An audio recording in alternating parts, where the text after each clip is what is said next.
Mobile, the essence of technology benefiting our lives. In the new world, you know, we're looking at this irony of mobile empowerment. And so we have people, and I've done this myself, you know, you're on the treadmill and you have a screen right there, but that's not your screen, right? So you've got to have your screen to do what you want to do. That permanent screen in the fixed environment doesn't belong to you. Rapid growth in mobile is media consumption. It's no longer, you know, I mean, I thought that it was great just having the New York Times on my iPad, but now that I got the iPhone 5 and it just magically comes into my phone, I'm reading the paper like this, and of course as media content providers, they have to look at different ways to format that content in a way that makes more sense for the device. And of course mobile is social. We take it everywhere. We're checking in. We're seeing what other people have to say on Yelp about where we're about to eat or not eat. So the new world beats the old world. How are we empowering traditional media for the future? I think this is really a sweet spot for us. So how do we integrate this carry with you technology into the physical world? And this is true for media, and this is an important issue for retail as well, in looking at what's the relevance, what's the purpose of everything in this physical world around us now that we are empowered with our personal device. We want to interact with the physical world, but we want to use our personal device to do that. So this is the next frontier for many of our brands. Work today, working today in more digital experiences that bring that personal device into the physical world. So we've got to improve the design and the storytelling, and we have to reconcile costs. These are just some of the hurdles. And we have to look at our location awareness and some of the visual recognition. This example of the Tesco, you've probably all seen this, where they scan in the train station and they get home to their home and the groceries are already delivered. Or like in a McDonald's, how am I, taking advantage of offers and in the moment when I'm in that store environment. So we're looking at disrupting traditional media players across the board. I think I got my Time magazine, the last one, the last print issue. It's gone. It's all online now. No more, they're not delivering it to my home anymore. Radio has been transformed, and now TV is becoming more interactive. I love this. Team Coco. During the live tweet, I'll tweet about tweeting this very tweet. My head hurts. So I tend to agree. Sometimes it's getting a bit much. And we're transforming the programming itself. MTV and the Grammys have both used social conversation and visualization around their event TV shows. So the content is becoming highly interactive. It's very exciting to see what they're coming up with. And a big promotional, I should add, big promotional component to all of this. When things can be that interactive and participatory, we're looking at all new ways to embed brand promotion into this interactive media environment. So social and TV fuel for each other's fire. The biggest digital trends and success stories tend to be modern versions of old human habits. Social media and IM and texting are no different. So it's an interesting rule to keep in mind. Look at this. Social media is the latest participatory layer of TV viewing. The power of TV is enhanced by social media, and mobile devices are the primary access point to that. So this is the lens that we see as we're looking at bringing all of this old world and new world technology together.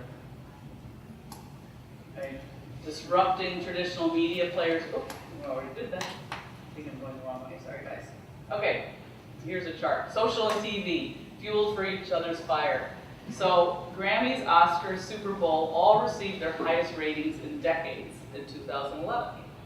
The MTV Video Music Awards generated 11 million viewers and 2.3 million tweets. So when Fox airs Glee, big show certainly in the US, Twitter traffic increases 30 times and maintains that rate until the show is over. So these tools are empowering the mass media potential. And that's really important to keep in mind.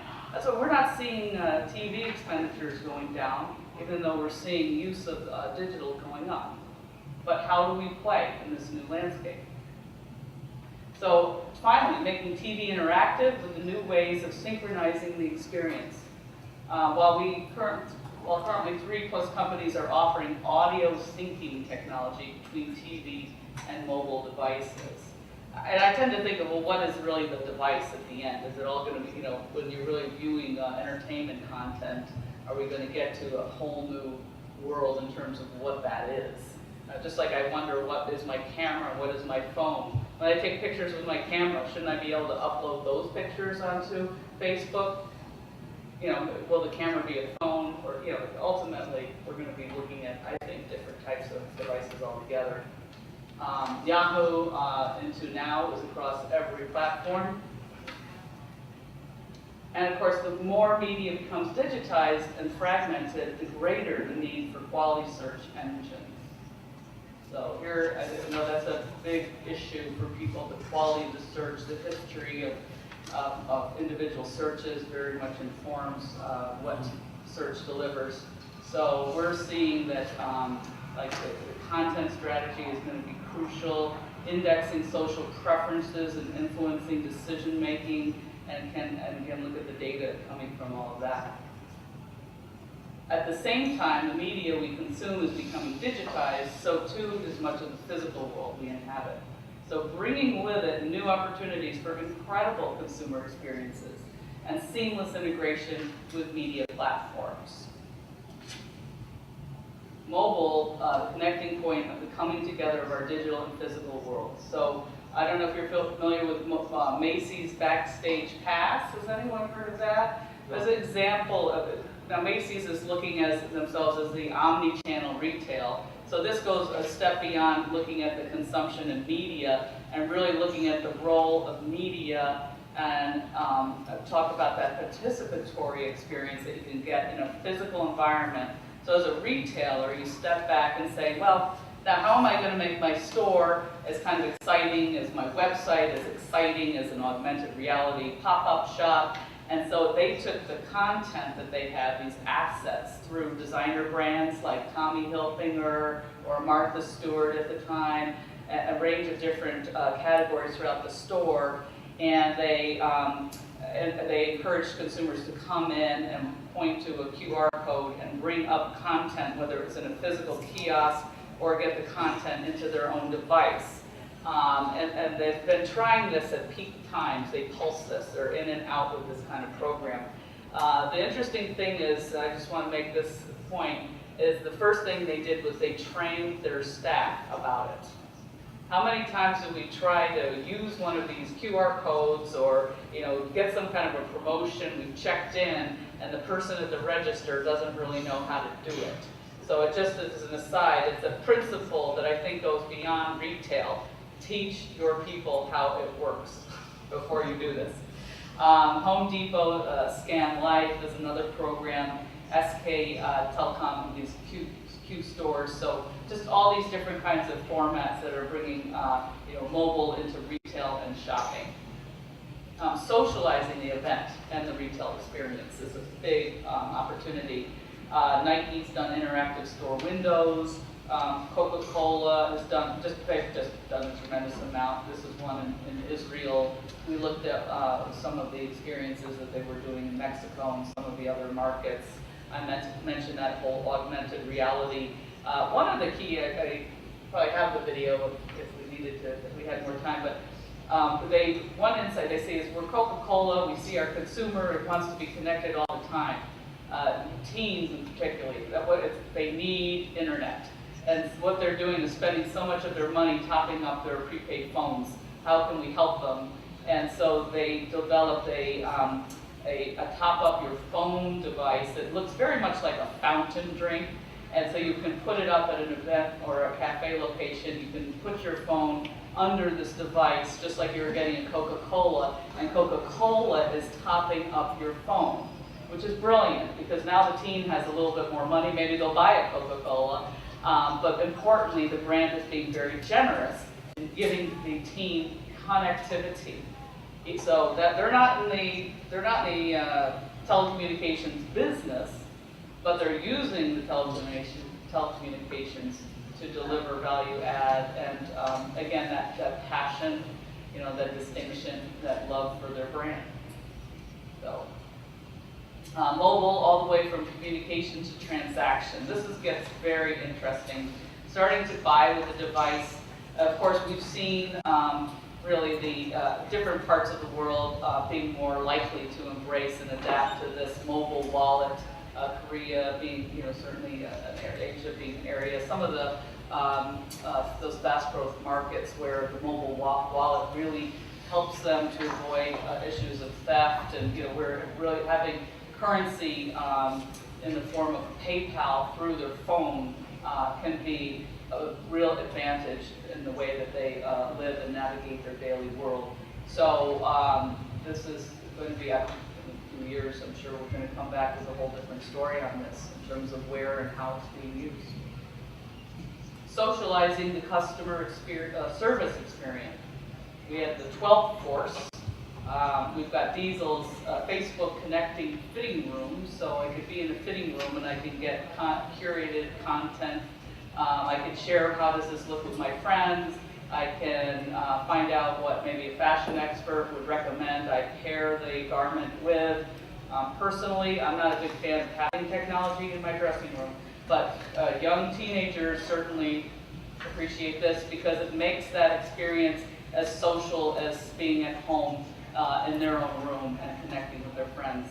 And the baker tweets, we've seen these sort of, okay, the buns are hot, they're coming out of the oven. It's a time-bound opportunity. We've seen it on the food trucks. We've seen it, used a lot of different techniques for in the moment. And of course, we've got the check-ins everywhere we go, checking in. Search and discovery remain a key to changing connector in this ecosystem. They're affected by social behavior and mobile technology.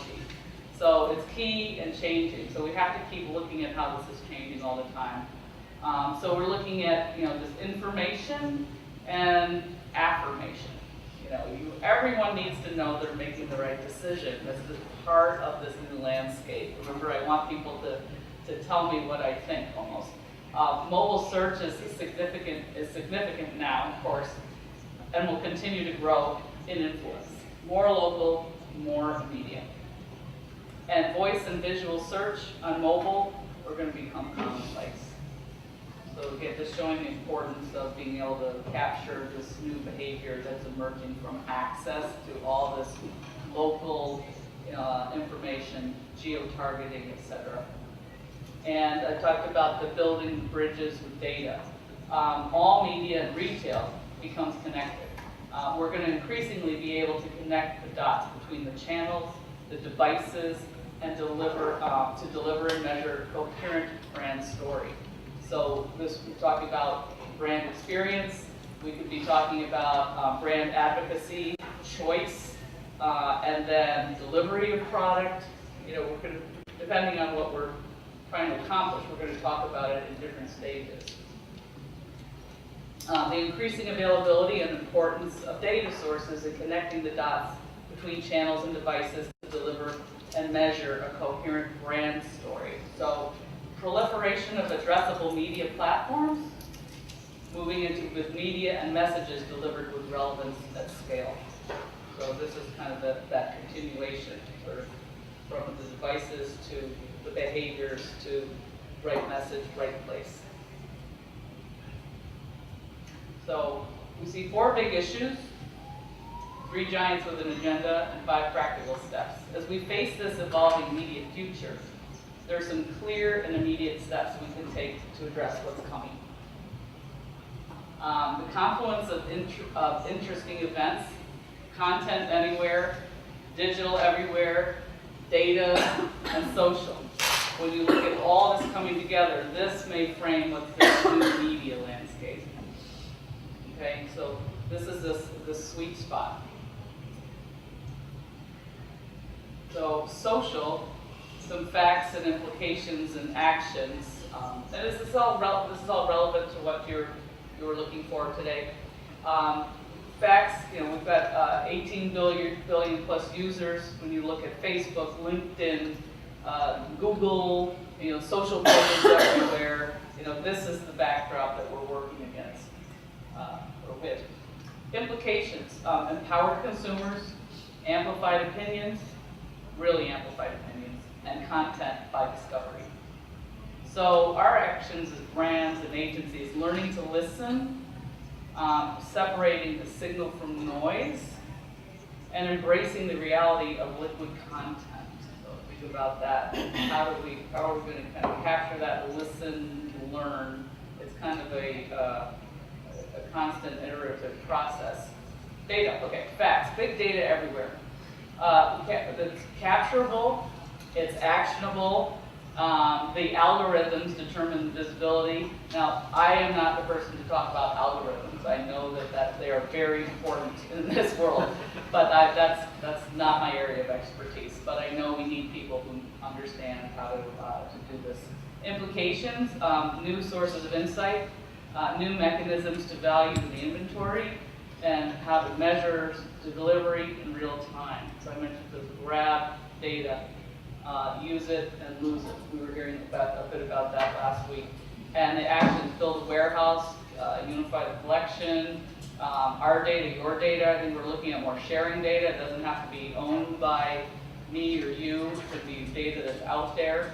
And then the big challenge is how to apply these models and media executions on and offline, being informed by data.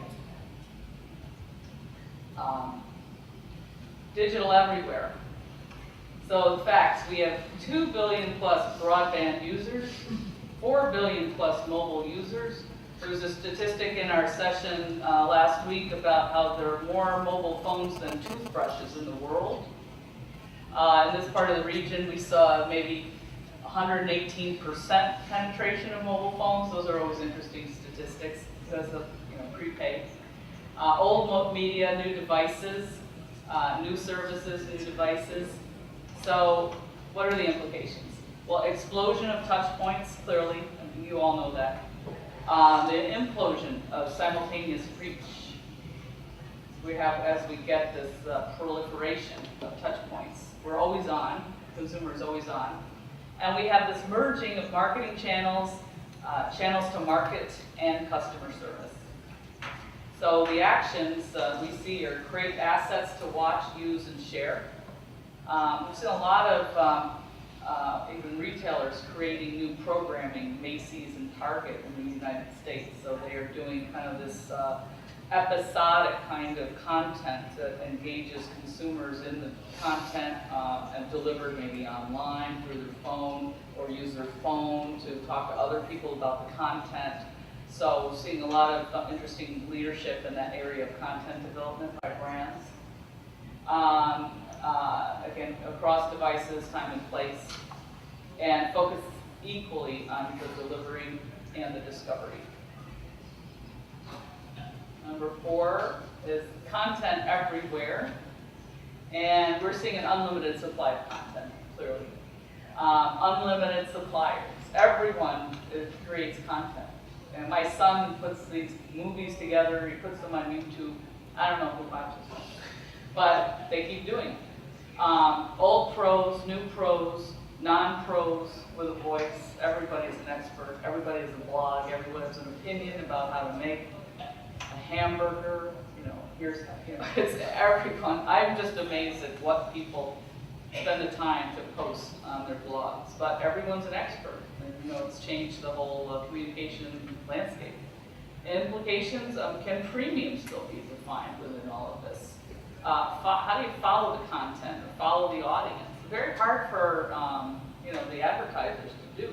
It'd be all over. I mean, you have to create really new jobs for people that have to have dashboards to be watching everything that's going on, and it's being said about their brand. So we have to bring technology and analytics to that process just on its own, because we have to have ways of measuring if good things are, positive things or negative things are coming out relative to a brand. I just was going to share reading a book on creativity, and this creative director was talking about it was a pizza joint in the United States in San Francisco, and they were getting a lot of negative comments through Yelp. So instead of trying to push it away and hide it. They came into work one day and they had signs all through the store with these comments. And they were wearing them like as t-shirts, like, this pizza sucks. It must be the fat from the pork. You know, I mean, just, they were wearing these, you know, in graphic, you know, to acknowledge that these things were being said and to acknowledge that, you know, they're aware and they're going to do better. But it just is, you know, you have to be monitoring these different types of communication platforms to even know that all that content is coming out, and whose job is that, right? So can you create, can you curate, once you're following this, you know, how do you lead it instead of just following it? And the actions, well, the data rights as well as exposure, guarantees, you know, how do you really get access to this? Find influence and make it popular rather than find popular and hope for influence. I think that's a very interesting distinction when you think of how you're going to approach this. So you're going to find the influence and make that popular. This retailer, this pizza place did it maybe the other way around. Essential to this are three powerhouses of the digital world, all with big ambitions and all with different approaches to achieving them. So not so long ago, you could sum up each company quite easily. You know, what is Google? They're a search engine, right? Apple makes consumer electronics. They make computers, they make phones, they make iPads. And Facebook is a social network. So I've got a list of friends. I'm all pretty clear of what they're supposed to do. But maybe now it's not so clear. What Facebook says it wants and what we think they really want. Okay, Facebook's mission is to give people the power to share and make the world more open and connected. Okay. Now, Facebook's mission is to become the social monopoly and monetize peer-to-peer recommendation through the sale of advertising and a share of transactions through the development of social currency. So, where's the truth? Or how are we utilizing this today? You know, or how are we taking advantage of this? Because this is where they're going to take us. How about Apple? And I love all brands, by the way, but you know, we have to speak with some reality. What Apple says it wants and what we think they really want, well, you know, Apple's committed to bringing the best personal computing experience to students first, educators second, creative professionals and consumers around the world through its innovative hardware, software, and internet offerings. What does Apple want? Apple wants to achieve a massive market share of desirable and interconnected premium devices and a large financial share as the distributor of the world's premium content. Do you agree? What do you think? Maybe? It's a content company. It's a content company, it seems to be. I think the tug with when we looked at the you know, the maps, you know, when they really kind of pushed Google out of their iPhone 5s, and of course, unfortunately, that could have worked, but they really didn't have the best solution. But certainly, that's been, you know, they're seeing the overlap in terms of their mission. Well, it's a partner company versus a competing company. And Google says it wants, what it really wants? Google's mission is to organize the world's information and make it universally accessible, and useful. So what do you think they really want? Anyone? No? Google's mission is to collect data from every digital touch point and from every screen. So it's ancillary, let's get rid of it. Right. Don't, yeah. It's not making profits, so that's... Yeah. And it was clearly, you know, on the mission. Yeah. Sorry, forward. At the heart of winning the discovery revolution is an algorithmic struggle.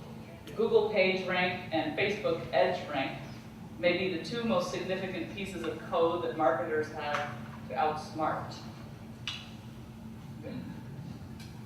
So what should we be aiming for? A completely connected brand and retail experience, digitized communications, and commerce capabilities across platforms and in store. As innovators, leaders, and visionaries, we should push the boundaries of what's possible while pulling the old world into the future at the same time. So let's think about that for a minute. Go back and think about how you're going to do your job tomorrow, if this is your goal. But I think that's what these presentations are about. Well, are there a couple things I've said today that might impact the way you approach your business? Maybe tomorrow, maybe for the next year. But I think this is an interesting lens again.